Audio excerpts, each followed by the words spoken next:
بسم اللہ الرحمن الرحیم. اہلا و سہلا اقرا معہد الحافظات بشاور شارع ورثہ. جماعت دہم اے مضمون ہدایت النحو سبق نمبر 5. گزشتہ سبق میں کلمے کی پہلی قسم اسم کی علامات کے بارے میں پڑھ لیا تھا. آج کلمے کی دوسری قسم فعل کی تعریف اس کی اقسام کے بارے میں پڑھیں گے. وحد الفعل کلمۃ تدل علی معنی فی نفسها دلالۃ مقترنۃ بزمان ذلک المعنی کضرب یضرب اضرب وعلامته ان یصح الاخبار به لا عنه ودخول قد والسین وسوف والجزم والتصریف الى الماضی والمضارع وکونه امرا او نهیا واتصال الضمائر البارزة المرفوعة نحو ضربت ضربت ضربتم وتاء التانیث الساکنة نحو ضربت. ترجمہ: وحد الفعل فعل کی تعریف کلمۃ فعل ایسا کلمہ ہے تدل جو دلالت کرے علی معنی اپنے معنی پر فی نفسہا بذات خود اپنے معنی پر بذات خود دلالت کرے. دلالت ایسی دلالت مقترنۃ جو کہ ملنے والی ہو بزمان ذالک المعنی اس معنی کے زمانے کے ساتھ، جیسے ضرب یضرب اضرب. وعلامتہ اور اس کی علامت ان یصح الاخبار به لا عنہ کہ اس کے ساتھ خبر دینا صحیح ہو نہ کہ اس کی خبر دینا. ودخول اور داخل ہونا قد سین سوف اور حرف جزم کا. والتصریف الی الماضی والمضارع اور ماضی اور مضارع کے گردان کا ہونا. وکونہ امرا و نہیا امر اور نہیں کا ہونا. واتصال الضمائر البارزة المرفوعة اور ضمیر بارز مرفوعہ کا متصل ہونا، جیسے ضربت ضربت ضربتم. وتاء التانیث الساکنة اور تاء تانیث ساکنہ کا متصل ہونا، جیسے ضربت. وحد الفعل توضیح العبارہ. مصنف رحمہ اللہ جب اسم کی علامت سے فارغ ہوئے تو حد الفعل سے فعل کی تعریف اور فعل کی بعض علامات بیان فرما رہے کہ فعل وہ کلمہ ہے جو اپنے معنی پر بذات خود دلالت کرے اور اس کا معنی تین زمانوں یعنی ماضی، حال اور مستقبل میں سے کسی ایک زمانے کے ساتھ ملا ہوا ہو، جیسے ضرب یضرب اضرب. کہ مارا اسے ایک شخص نے زمانے ماضی میں، یضرب مارتا ہے یا مارے گا وہ ایک شخص، اضرب تم مارو. تو اس تعریف میں کلمۃ جنس کے درجے میں ہے، یعنی تمام کلمات کو شامل ہے، چاہے وہ اسم ہو، فعل ہو یا حرف. تدل علی معنی فی نفسہا کہہ کر یعنی جو دلالت کرے گا اپنے معنی پر بذات خود. یہ پہلی فصل ہے، اس کے ساتھ حرف خارج ہوا کیونکہ حرف اپنے معنی پر بذات خود دلالت نہیں کرتا بلکہ دلالت کرنے کے لیے دوسرے کلمے یعنی فعل اور اسم کا محتاج ہوتا ہے. لیکن پھر بھی اس تعریف میں یہاں تک یعنی تدل علی معنی فی نفسہا تک فعل اس میں شامل تھا. آگے جب دلالت مقترنۃ اسم شامل تھا، پھر آگے جب دلالت مقترنۃ بزمان ذالک المعنی کہہ دیا تو اس سے یہ دوسری فصل ہے، اس سے اسم خارج ہوا کیونکہ اس میں یعنی اسم میں زمانہ نہیں پایا جاتا. تو یہ تعریف صرف فعل کے ساتھ خاص ہو گئی کہ فعل وہ کلمہ ہے جو اپنے معنی پر بذات خود دلالت کرے اور اس کا معنی تین زمانوں یعنی ماضی، حال اور مستقبل میں سے کسی بھی زمانے کے ساتھ ملا ہوا ہو. وعلامتہ یہاں سے فعل کی علامات بیان فرما رہے ہیں. پہلی علامت ان یصح الاخبار به لا عنہ کہ اس کے ذریعے خبر دینا صحیح ہو نہ کہ اس سے. مطلب یہ کہ فعل کو مخبر بھی مسند اور خبر بنانا صحیح ہو. اگر مسند اور مسند الیہ بنانا صحیح ہو تو پھر یہ اسم کی علامت ہے نہ کہ فعل کی، اور اگر صرف مسند بنانا صحیح ہو اور مسند الیہ بنانا صحیح نہ ہو تو یہ فعل ہے. یہاں پر کہہ دیا ان یصح الاخبار به لا عنہ کہ اس کے ذریعے خبر دینا صحیح ہو، یعنی اس کو مسند بنانا صحیح ہو، لا عنہ نہ کہ اس سے یعنی اس کی خبر دینا صحیح ہو، یعنی اس کو مسند الیہ بنانا صحیح نہ ہو. تو یہ فعل ہوگا. ودخول قد والسین وسوف والجزم، اور داخل ہونا حرف قد کا. تو قد یہ ماضی پر داخل اگر ہو تو تقریب کے لیے آتا ہے، یعنی ماضی کو مضارع کے قریب کر دیتا ہے، حال کے قریب کرتا ہے. جیسے قد رکب الامیر، تحقیق امیر سوار ہوا، یعنی حال کے قریب ہی سوار ہوا. اور اسی طرح اگر قد مضارع پر داخل ہو تو کبھی تحقیق کے لیے آتا ہے، جیسے قد یعلم اللہ الموبقین منکم. اور اگر قد کبھی کبھار اگر مضارع پر داخل ہو تو تقلیل کے لیے آتا ہے، یعنی کبھی کبھار کا ترجمہ دیتا ہے. جیسے ان الکذوب قد یصدق، کہ جھوٹ بولنے والے کبھی کبھار سچ بھی بول لیتے ہیں. تو چونکہ یہ تینوں معنی یعنی تقریب کا معنی، تحقیق کا اور تقلیل یہ فعل کے ساتھ خاص ہے، اس لیے قد بھی فعل کی علامت ہے. والسین، اور دوسری علامت تیسری علامت سین کا داخل ہونا. تو سین استقبال قریب کے لیے آتا ہے، اور سوف استقبال بعید کے لیے آتا ہے.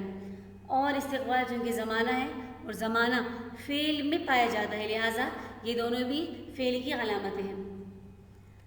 چوتھی علامت والجزم، اور جزم کا ہونا. تو جزم بھی فعل کی علامت اس لیے ہے کہ جزم یہ اثر ہے حروف جازمہ کا،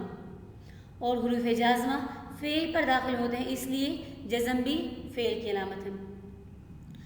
والتصریف الی الماضی والمضارع، اور ماضی اور مضارع میں گردان کا ہونا. گردان چونکہ فعل کی ہوتی ہے، اسم کی نہیں ہوتی، لہٰذا یہ بھی یعنی گردان کا ہونا بھی فعل کی علامت ہے. وکونہ امرا و نہیا،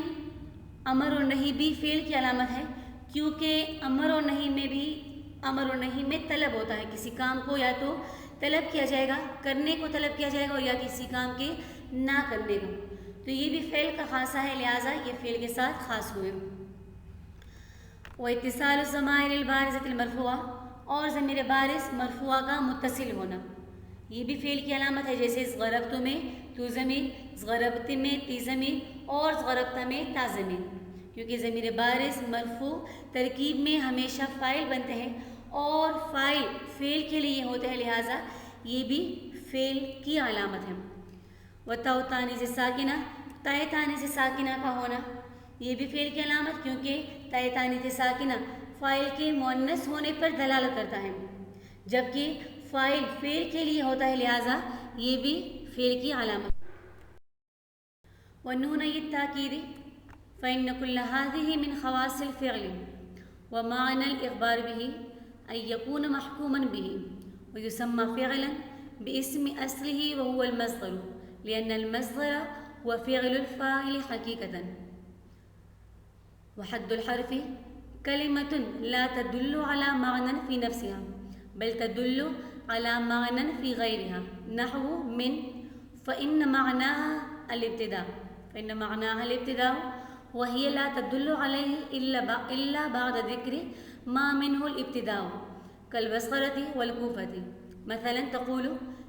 سرت من البصرة إلى الكوفة، وعلامته ألا يصح الإخبار عنه ولا به، وألا يقبل علامات الأسماء. ونون التاکید، اور تاکید کے دو نون کا ہونا. فإن كل هذه من خواص الفعل، بس یہ تمام فعل کے خواص میں سے ہیں. ومعنى الإخبار به،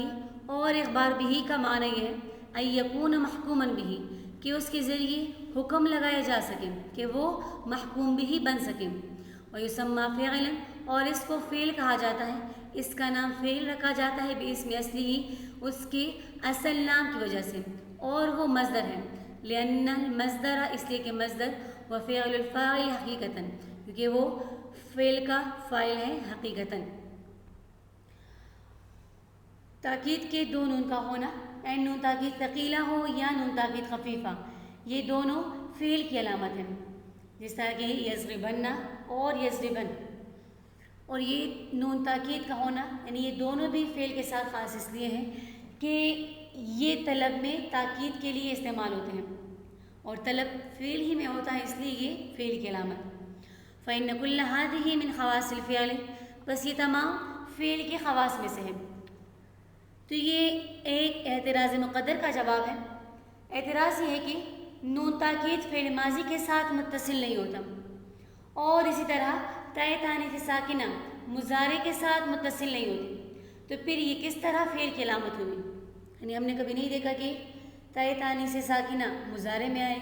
یا نون تاکید ماضی پر داخل ہو، ماضی کے آخر میں آئے،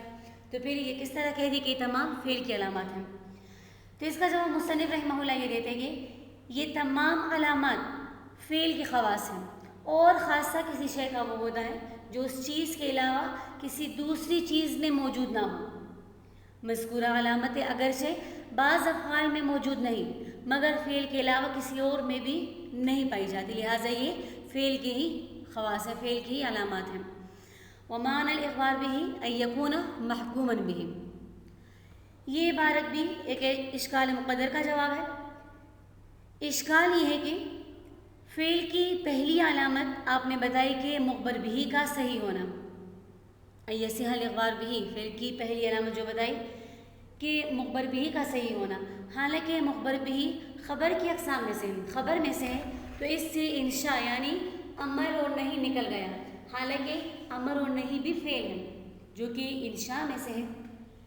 تو اس کا جواب مصنف رحمہ اللہ ومعنی الاخبار به ان یکون محکوما به سے دے رہے ہیں کہ اخبار به سے مراد محکوم به ہے، اور جب محکوم به ہوا تو اس میں تمام افعال یعنی امر نہیں ماضی مضارع وغیرہ سب داخل ہیں، کیونکہ اگر صرف مخبر به ہونا فعل کی علامت قرار دی جائے تو امر اور نہیں فعل کی اقسام سے نکل جائیں گے، کیونکہ امر اور نہیں خبر نہیں بن سکتے، اس لیے کہ امر اور نہیں بھی انشاء کی اقسام ہیں، اور خبر ہونا جملہ خبریہ کے ساتھ ہو سکتا ہے، اس لیے محکوم به کے ساتھ مخبر به کی وضاحت کی گئی، کیونکہ جس طرح ماضی اور مضارع کے ذریعے حکم لگایا جا سکتا ہے اسی طرح امر اور نہیں کے ذریعے بھی حکم لگایا جا سکتا ہے، یعنی حکم لگانا چاروں کے ذریعے سے ہی ہو سکتا ہے، جبکہ خبر دینا صرف ماضی اور مضارع کے ذریعے سے ہی ہو سکتا ہے، اسی لیے مصنف نے اخبار بھی کی وضاحت محکوم بھی کے ساتھ کر دی کہ اخبار بھی کا مطلب یہ کہ وہ محکوم بھی بن سکے، اور جب وہ محکوم بھی بن سکے گا تو پھر اس میں امر نہیں ماضی اور مضارع چاروں داخل ہیں، لیکن اگر صرف مخبر بھی کہہ دیا جائے تو پھر اس میں ماضی اور مضارع تو داخل ہوں گے لیکن اس سے امر اور نہیں نکل جائیں گے، کیونکہ امر اور نہیں خبر قبیل میں سے نہیں بلکہ امر اور نہیں انشاء میں سے ہیں، تو محکوم بھی میں یہ چاروں داخل ہو جاتے ہیں۔ وَيُسَمَّى فِعْلًا بِاسْمِ أَصْلِهِ وَهُوَ الْمَصْدَرُ، یہاں سے مصنف رحمہ اللہ فعل کی وجہ تسمیہ بیان فرما رہے ہیں کہ فعل کو فعل اس لیے کہتے ہیں کہ فعل حقیقت میں مصدر کا نام تھا، یعنی ہمارے پاس جو جامد مصدر مشتق ہے اس میں سے جو مصدر ہے تو فعل حقیقت میں مصدر کا نام تھا، یعنی پہلے مصدر کا نام مصدر نہیں تھا بلکہ فعل تھا جس سے فعل کو مشتق کیا گیا ہے، تو مشتق منہ یعنی اصل کا نام فعل وہ ہم نے فرع یعنی مشتق کو دے دیا، یعنی اصل میں ہمارے پاس مصدر کا نام فعل تھا تو ہم نے فعل کا نام مصدر کو دے دیا اور مصدر کا نام ہم نے فعل کو دے دیا۔ وحد الحرف، اور حرف کی تعریف، کلمۃ لا تدل علی معنی فی نفسها، کلمۃ لا تدل علی معنی فی نفسها، حرف ایسا کلمہ ہے جو دلالت نہیں کرتا اپنے معنی پر، فی نفسها بذات خود، بل تدل علی معنی فی غیرها، بلکہ دلالت کرتا ہے علی معنی اپنے معنی پر، فی غیرها اپنے غیر کے ساتھ مل کر، جیسے من، فإن معنی پس بے شک اس کا معنی یعنی من کا معنی الابتداء ابتدا ہے، وہی اور یہ من لا تدل علیہ اس پر بذات خود دلالت نہیں کر سکتا، الا مگر بعد ذکر ما منہ مگر اس کے بعد ذکر کر دیا جائے وہ جس ما منہ الابتدا جس سے ابتدا ہوئی ہو، جیسے البصرہ بصرہ اور کوفہ، مثلا مثال کے طور پر آپ کہیں سرت من البصرۃ الی الکوفہ، میں نے بصرہ سے کوفہ کی طرف سفر کیا، وعلامتہ حرف کی علامت یہ ہے اللہ یصح الاخبار عنہ کہ اس کے ذریعے خبر دینا، اس سے خبر دینا، اس کی خبر دینا، ولا بھی اور نہ ہی اس کے ذریعے خبر دینا صحیح ہو، یعنی نہ اس کا مخبر عنہ ہونا اور نہ ہی مخبر بھی ہونا ہے، وَأَلَّا يَقْبَلَ عَلَامَاتِ الْأَسْمَاءِ اور یہ کہ وہ قبول نہ کرے اسم کی علامات کو۔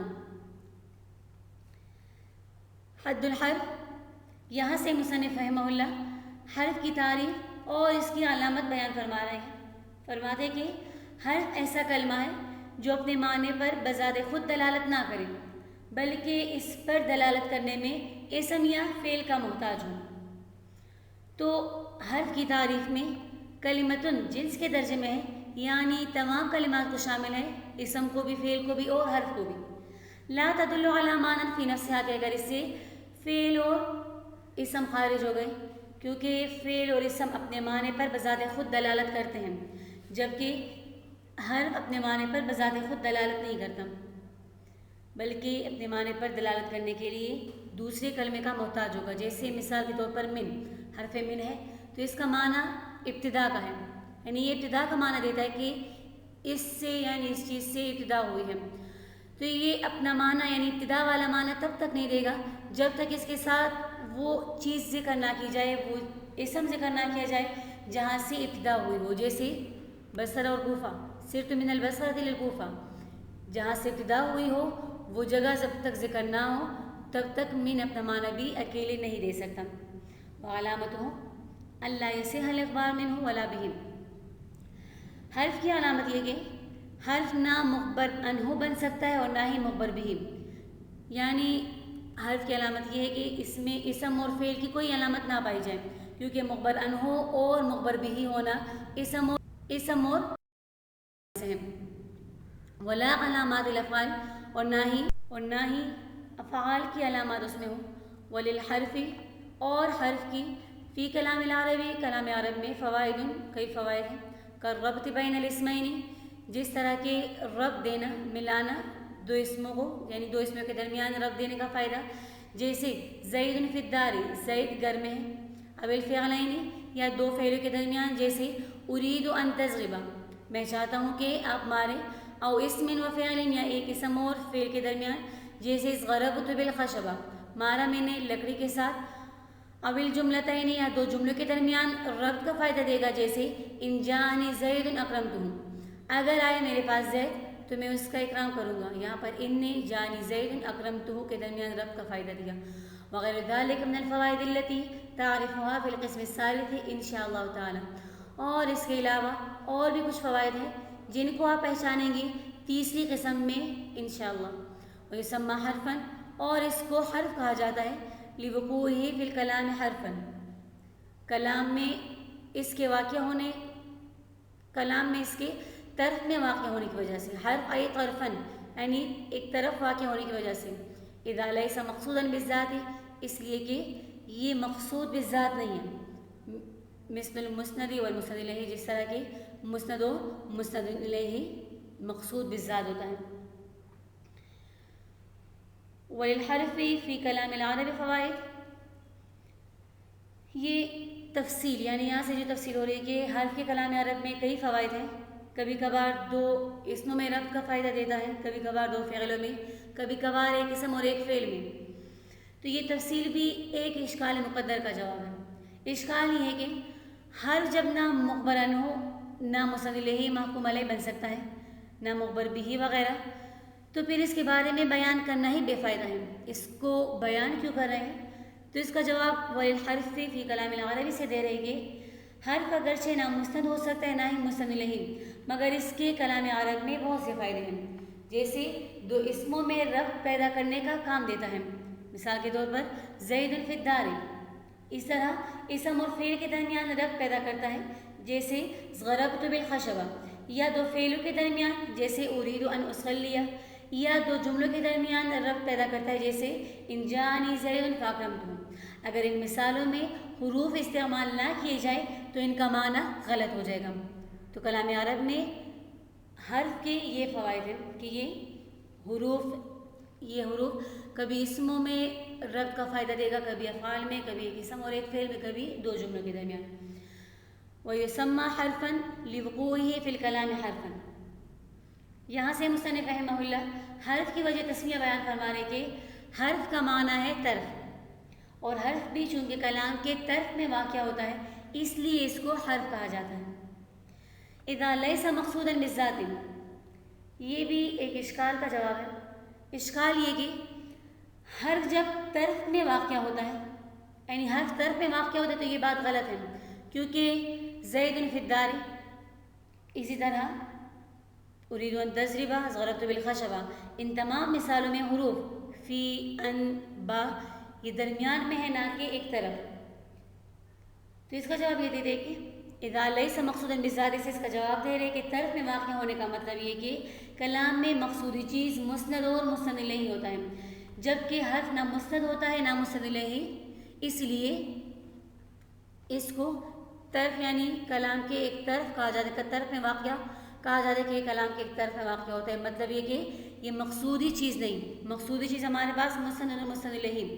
تو چونکہ حرف نہ مسند واقع ہوتا ہے نہ مسند الیہ، اس لیے یہ اس کو حرف کہا جاتا ہے. فصل الکلام لفظ تضمن کلمتین بالاسناد والاسناد نسبة احدى الكلمتين الى الاخرى بحيث تفيد المخاطب فائدة تامة يصح السكوت عليها، نحو زيد قائم وقام زيد، ويسمى جملة فعلم أن الكلام لا يحصل إلا من اسمين، نحو زيد قائم، ويسمى جملة اسمية، أو من فعل واسم، نحو قام زيد، ويسمى جملة فعلية، إذ لا يوجد المسند والمسند إليه معا في غيرهما ولا بد للكلام منهما. فإن قيل قد نوقظ بالنداء نحو يا زيد، قلنا حرف النداء قائم مقام عدو واطلبه وهو الفعل فلا نقز عليه. وإذا فرغنا من المقدمة فلنشرع في الأقسام الثلاثة، والله الموفق والمعين. فصل الکلام، کلام لفظ ایسا لفظ ہے تضمنہ جو لینے والا ہو اپنے اندر کلمتین دو کلموں کو بالاسناد اسناد کے ساتھ، والاسناد اور اسناد نسبت کرنا ہے احدى الکلمتین دو کلموں میں سے ایک کلمے کی الی الاخری دوسرے کی طرف، یعنی دو کلموں میں سے ایک کلمے کی نسبت دوسرے کلمے کی طرف کرنا یہ اسناد کہلاتا ہے. بحیث اس طور پر تفید المخاطبہ کے مخاطب کو فائدہ پہنچائے گا، پورا فائدہ، فائدہ تامتاً ایسا پورا فائدہ، یصح السکوت علیہا کہ اس پر چپ رہنا، خاموش رہنا صحیح ہو. جیسے زید قائم، زید کھڑا ہونے والا ہے، وقام زید اور زید کھڑا ہوا، اور اس کو جملہ کہا جاتا ہے. وعلم پر جان لیا گیا ان الکلام لا يحصل الا من اسمین کہ کلام حاصل نہیں ہوتا مگر دو اسموں سے، جیسے زید قائم، ویسمى جملة اسمیہ، جب دو اسموں سے حاصل ہوگا تو اس کو جملہ اسمیہ کہا جائے گا. او من فعل و اسم، اس کا ادب بھی اس پر ہو رہا ہے کہ کلام حاصل نہیں ہوتا مگر یا تو دو اسموں سے یا ایک فعل اور ایک اسم سے، جیسے قام زید یسمى جملة فعلیة، اور اگر ایک فعل اور ایک اسم آ جائے تو اس کو جملہ فعلیہ کہا جائے گا. اذ لا یوجد المسند والمسند الیہ معا فی غیرہما، اس لیے کہ مسند اور مسند الیہ نہیں پائے جاتے ایک ساتھ ان دونوں کے علاوہ میں، یعنی ان دونوں صورتوں کے علاوہ میں نہیں پائے جاتے. ولا بد للکلام منہما، اور کلام کے لیے ان دونوں کا ہونا ضروری ہے. فإن قیل، پس اگر کہا جائے قد نوقظ بالنداء کہ تحقیق ٹوٹ گیا ندا کے ساتھ، یعنی یہ کہنا کہ کلام انہی دو صورتوں میں بند ہے تو یہ حصر ٹوٹ گیا ندا کے ساتھ، جیسے یا زید. قلنا، تو ہم نے کہا حرف النداء قائم مقام عدو، کہ حرف ندا قائم مقام ہے عدو اور اطلب کے، وهو الفعل، اور یہ دونوں ادو اور اطلب فعل ہے. فلا نقص علیہ، بس اس پر کوئی بھی نقص نہیں ہوا. وَإِذَا فَرَغْنَا مِنَ الْمُقَدِّمَةِ، اور جب ہم فارغ ہو جائیں مقدمے سے، فَلْنَشْرَعْ فِي الْأَقْسَامِ الثَّلَاثَةِ، چاہیے کہ ہم شروع ہو جائے تین قسموں میں. واللہ الموفق، اور اللہ تعالیٰ